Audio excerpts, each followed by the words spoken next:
प्रिय विद्यार्थियों, हमारे इस चैनल में आपका हार्दिक और अभिनंदन और स्वागत है। तो बच्चों, आज आइए हम कक्षा 8वीं के इतिहास और नागरिक शास्त्र के द्वितीय पाठ यूरोप तथा भारत, इस पाठ का अध्ययन करने वाले हैं।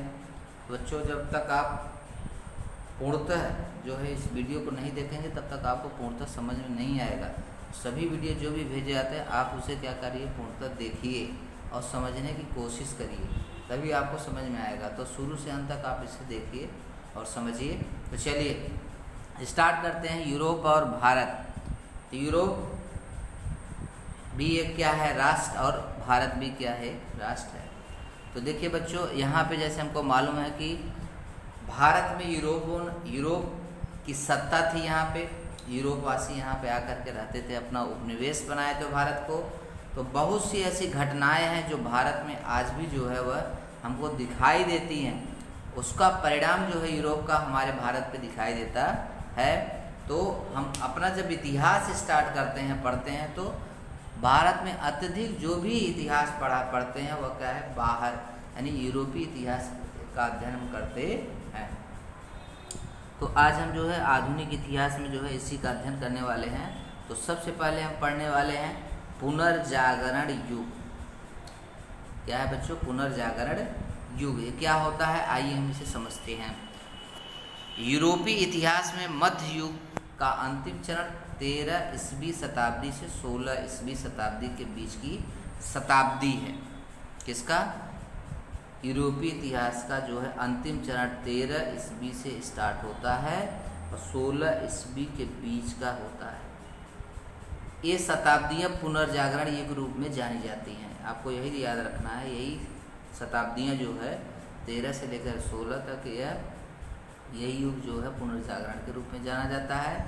इस युग में पुनर्जागरण, धार्मिक सुधार आंदोलन, भौगोलिक खोजों की जैसी घटनाओं के फलस्वरूप आधुनिक युग की नींव रखी गई। अतः इस युग को पुनर्जागरण युग कहते हैं। क्या कहते हैं? पुनर्जागरण युग कहा जाता है। तो आपको पूर्णतः जो है याद रखना है कि पुनर्जागरण युग की क्या है, डिफिनेशन है, परिभाषा है। पुनर्जागरण युग में यूरोप के कलाओं, स्थापत्य और दर्शन शास्त्र आदि जैसे क्षेत्रों में ग्रीक, यूनानी और रोमन परंपराएं पुनर्जीवित हुई। इसके द्वारा सर्वांगीण प्रगति यानी पूर्णतः प्रगति होने की प्रेरणा मिली। पुनर्जागरण युग में मानवता को महत्व प्राप्त हुआ। मनुष्य की ओर देखने के दृष्टिकोण में परिवर्तन आया। धर्म के बदले सभी विचारों का केंद्र बिंदु मनुष्य बना। पुनर्जागरण आंदोलन में मानव के जीवन के सभी क्षेत्रों को व्याप्त हुआ। ज्ञान, विज्ञान और विभिन्न कलाओं के क्षेत्रों में हम पुनर्जागरण आंदोलन को देख सकते हैं। पुनर्जागरण युग की कलाओं और साहित्य में मानवीय भावनाओं और संवेदनाओं को व्यक्त किया जाने लगा। किसमें?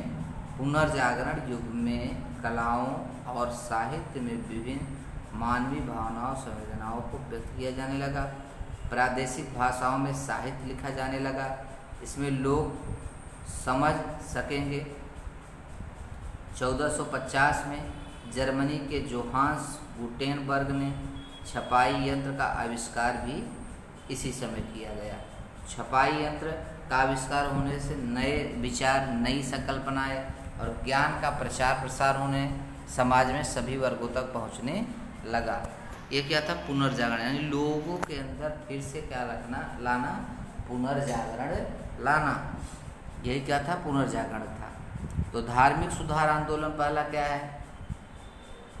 धार्मिक सुधार आंदोलन। तो स्वतंत्र बुद्धि और विवेकशीलता से विचार करने वाले विचारकों ने रोमन कैथोलिक चर्च की प्रारंभिक धार्मिक संकल्पनाओं की कड़ी आलोचना की। ईसाई धर्मगुरु लोगों को अज्ञान से लाभ उठाकर कर्मकांड का ढोल पीटते थे, धर्म के नाम पर लोगों को लूटते थे। इसके विरोध में यूरोप में जो आंदोलन प्रारंभ हुआ उसे ही धार्मिक आंदोलन कहते हैं। इस आंदोलन पर से धार्मिक क्षेत्र में मनुष्य की स्वतंत्रता और बुद्धि प्रवीणता का महत्व मिला। यही आंदोलन आपको याद रखना है कि ईसाई गुरु जो हुआ करते थे वह क्या करते थे, लोगों को अज्ञान से लाभ उठाकर अज्ञानता से ढोल पीटते थे, धर्म के नाम पर लोगों को लूटते थे। इसी विरोध के यूरोप में जो आंदोलन हुआ उसे धार्मिक आंदोलन कहते हैं। भौगोलिक खोज 1453 ईस्वी में ऑटोमन तुर्कियों ने बाइजेंटाइन साम्राज्य की राजधानी कॉन्स्टेंटिनोपाल इस्तांबुल को जीत लिया। इस नगर में एशिया और यूरोप को जोड़ने वाले व्यापारिक मार्ग थे। तुर्कियों ने ये मार्ग बंद कर दिए। परिणाम स्वरूप यूरोपीय देशों को एशिया की ओर जाने वाले नए मार्गों की खोज करने की आवश्यकता अनुभव होने लगी। इसी से भौगोलिक खोजों का नया युग प्रारंभ हुआ। क्या प्रारंभ हुआ? भौगोलिक खोज का नया युग। कारण यानी वह रास्ता जो था वह क्या कर दिया गया, वहाँ से वो मार्ग बंद कर दिया गया। तो जैसे आपको मालूम है कि भारत का जो है इसीलिए जल मार्ग से जो खोज किया गया था, भौगोलिक खोज फिर से किया गया, उसने के वास्को डी गामा ने किया था, आपने पढ़ा ही होगा। भौगोलिक खोज कोलंबस भी करने निकला था, भारत खोज नहीं कर पाया, उसने अमेरिका का खोज किया। और 14 से जो है 98 ईस्वी में वास्को डी गामा जो पुर्तगाली था, उसने क्या किया, भारतीय के दक्षिण छोर पे जो आया कालीकट स्थान पर, उसने क्या किया, भारत का खोज किया।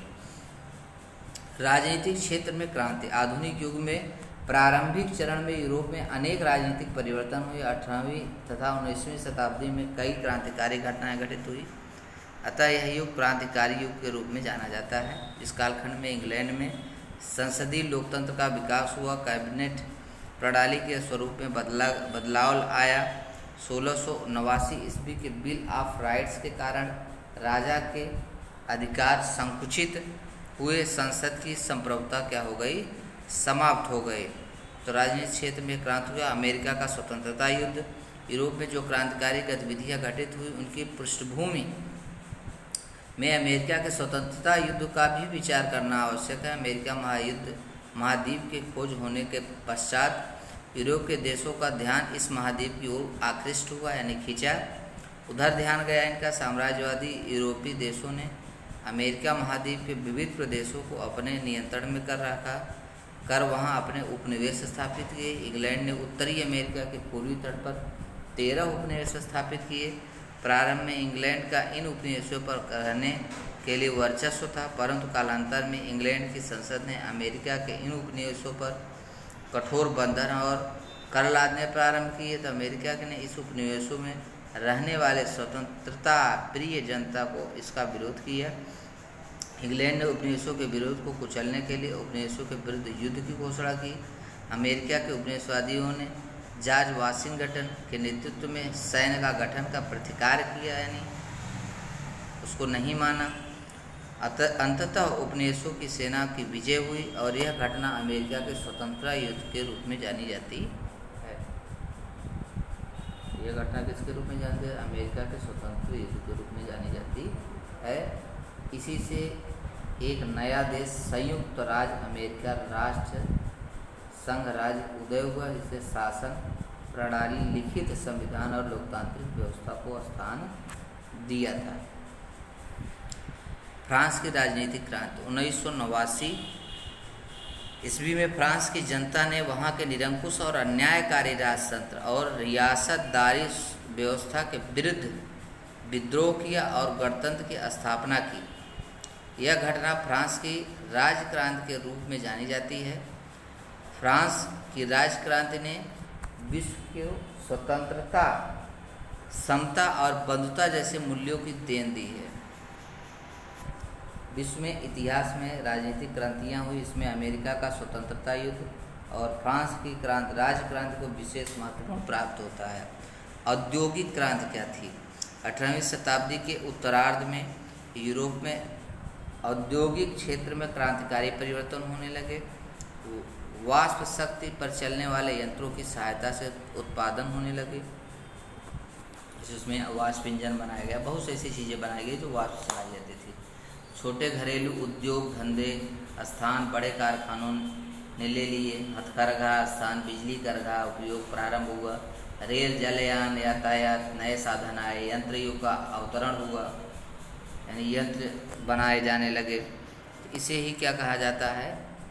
औद्योगिक क्रांति कहा जाता है, यानी टेक्नोलॉजी है। औद्योगिक क्रांति का प्रारंभ इंग्लैंड में हुआ, इसके पश्चात धीरे धीरे पश्चिमी विश्व में फैलती गई और इस समय इंग्लैंड के औद्योगिक रूप से इतना संपन्न हुआ कि इंग्लैंड का वर्णन विश्व का कारखाना के रूप में किया जाता है। इसमें किया जाता है, इंग्लैंड का वर्णन जो है विश्व का कारखाना के रूप में किया जाता है। पूंजीवादी उदय, नए समुद्री मार्गों की खोज हुई और इसके पश्चात जो है यूरोप तथा एशिया महाद्वीप के देशों के बीच व्यापार का नया युग प्रारंभ हुआ। समुद्री मार्ग से पूर्वी देशों के साथ व्यापार करने के लिए अनेक व्यापारी आगे आए, परंतु अकेले ही व्यापारी के जहाज द्वारा विदेश में माल भेजना संभव नहीं था। फलस्वरूप अनेक व्यापारियों ने इकट्ठे आकर व्यापार करना प्रारंभ किया, क्योंकि महंगा पड़ता था उस समय, इसीलिए सब लोग मिल करके यहाँ कार्य करने लगे। इसी में से सम भाग पूंजी वाली कई प्रकार व्यापारिक कंपनियों का उदय हुआ, यानी एक साथ ऐसी कंपनियां थी जो साथ में आई, पूर्वी देशों के साथ चल रहा। यह व्यापार लाभदायी था। इस प्रकार इस व्यापार द्वारा देशों की आर्थिक संपन्नता बढ़ रही थी। परिणामतः यूरोप के शासन व्यापारिक कंपनियों को सैनिक संरक्षण और व्यापारिक सुविधा देने लगे।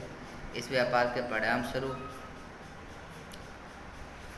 स्वरूप जो है यूरोपीय देशों को धन संचय की वृद्धि होने लगी। इस धन संपत्ति का उपयोग पूंजी के रूप में व्यापार और उद्योग धंधों में किया जाने लगा।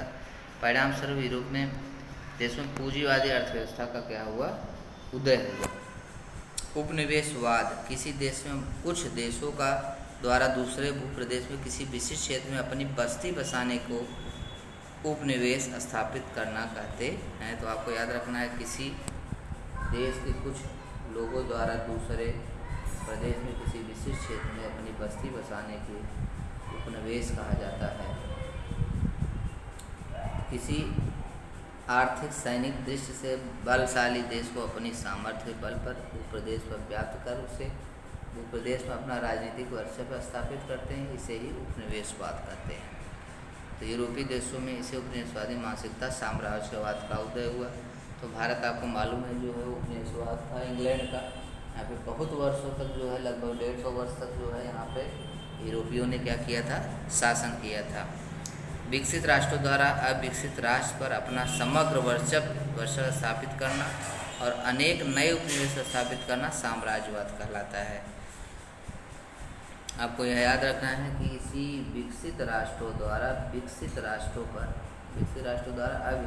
पर समग्र वर्चस्व स्थापित करना, समग्र पूर्णतः अनेक नए उपनिवेश स्थापित करना ही साम्राज्यवाद कहलाता है। एशिया और अफ्रीका महाद्वीप अनेक देश में यूरोपीय राष्ट्रों के साम्राज्य महत्वाकांक्षा का शिकार बने हैं। इसके बाद जो है भारत में British east India company Bharat में आई, इस साम्राज्य की स्थापना हुई। 1600 ईस्वी में अंग्रेजों ने भारत में व्यापार करने हेतु ब्रिटिश ईस्ट इंडिया कंपनी की स्थापना की। इस कंपनी ने जहांगीर बादशाह से अनुमति प्राप्त करके सूरत में गोदाम की स्थापना की। इस कंपनी द्वारा भारत का इंग्लैंड के साथ व्यापार चलता आगे बढ़ा। अंग्रेज और फ्रांसीसियों के बीच संघर्ष। तो जैसे बच्चे आपने पढ़ा होगा कि अंग्रेज और फ्रांसीसी जो थे एक साथ कार्य कर रहे थे, धीरे धीरे वह एक दूसरे के प्रतिद्वंदी बन गए। कारण यह था कि एक दूसरे में क्या हो गया, अपने को बलशाली बना दिखाने के लिए जो है उसमें अंग्रेज़ सरकार जो थी वह हर चीज़ें अपने खुद अपनाना चाहती थी। इसके कारण जो है फ्रांसीसियों ने जो है उनका दुर्व्यवहार किया और एक दूसरे से क्या हुआ, कर्नाटक में युद्ध हुआ उनके द्वारा, और जिसमें जो है फ्रांसीसी जो हारते हैं और पूर्णतः जो है फिर से यूरोपीय सत्ता में जो है बलशाली इंग्लैंड और भारत पर फिर से जो है अधिकार पूर्णतः उसका हो जाता है। फिर अगला है बंगाल में ब्रिटिश इंडिया कंपनी की सत्ता की नींव रखी गई। ब्रिटिश ईस्ट इंडिया कंपनी सत्ता की नींव रखी गई कब? 1756 ईस्वी में सिराजुद्दौला बंगाल के नवाब पद पर आसीन हुआ। ईस्ट इंडिया कंपनी अधिकारी को मुगल शासक बंगाल प्रांत में व्यापारिक सुविधाएं प्राप्त की थी। ये अधिकारी उन व्यापारिक सुविधा का दुरुपयोग करते थे। अंग्रेजों ने नवाब से अनुमति प्राप्त किए बिना कोलकाता में अपने गोदाम के चारों ओर बाढ़ खड़ी कर दी। परिणामतः सिराजुद्दौला ने अंग्रेजों पर आक्रमण कर कोलकाता का गोदाम अपने नियंत्रण में कर लिया। इस घटना से अंग्रेजों को असंतोष प्राप्त हुआ। रॉबर्ट क्लाइव ने कूटनीति का सहारा लेते हुए नवाब को सेनापति मीर जाफर के नवाब पद का प्रलोभन दिखाया, यानी लालच दिया और अपने पक्ष में ले लिया। तो 1767 ईस्वी में प्लासी में नवाब सिराजुद्दौला और अंग्रेजों के बीच जो सेनाएं आमने सामने हुई, परंतु मीर जाफर के नेतृत्व में नवाब की सेना ने युद्ध में भाग नहीं लिया। परिणामतः सिराजुद्दौला पराजित हुए। अंग्रेजों के समर्थन से मीर जाफर बंगाल का नवाब बना। आगे चलकर इसके विरोध में किए जाने वाले अंग्रेजों के दामाद कासिम नवाब बनाया और मीर कासिम ने अंग्रेजों को अवैध व्यापार की रोकथाम करने का प्रयास करते ही अंग्रेजों ने मीर कासिम को नवाब पद प्रदान किया। तो बच्चों जो है इसी प्रकार से था, जैसे वह क्या करता था वही पढ़े होगा आपकी, फूट डालो और राज्य करो। अंग्रेजों की यही राजनीति हुआ करती थी। तो इसी राजनीति से वो धीरे धीरे क्या किया, पूर्णतः जो है भारत के चारों तरफ इंग्लैंड ने अपना शासन स्थापित किया। इस प्रकार से मैसूर संघर्ष हुआ। मैसूर संघर्ष में जो है टीपू सुल्तान जो था, टीपू सुल्तान की मृत्यु होती है 1919 में श्रीरंगपट्टनम में। युद्ध में अंग्रेजों को मैसूर प्रदेश पर अधिकार हो जाता है, सिंध पर अंग्रेजों का अधिकार। इस प्रकार से भारत में चारों तरफ जो है सिख पराजित होते हैं, सिंधी पराजित होते हैं। तो ये जो था कि यानी धीरे धीरे वह भारत का चारों तो पूरे यूरोप का क्या होता है, वो पूरे चारों तरफ क्या होता है, इंग्लैंड का शासन हो जाता है। तो बच्चों आज के लिए इतना ही। धन्यवाद। आप पूर्णतः इस वीडियो को देखें और समझने की कोशिश करिए। धन्यवाद।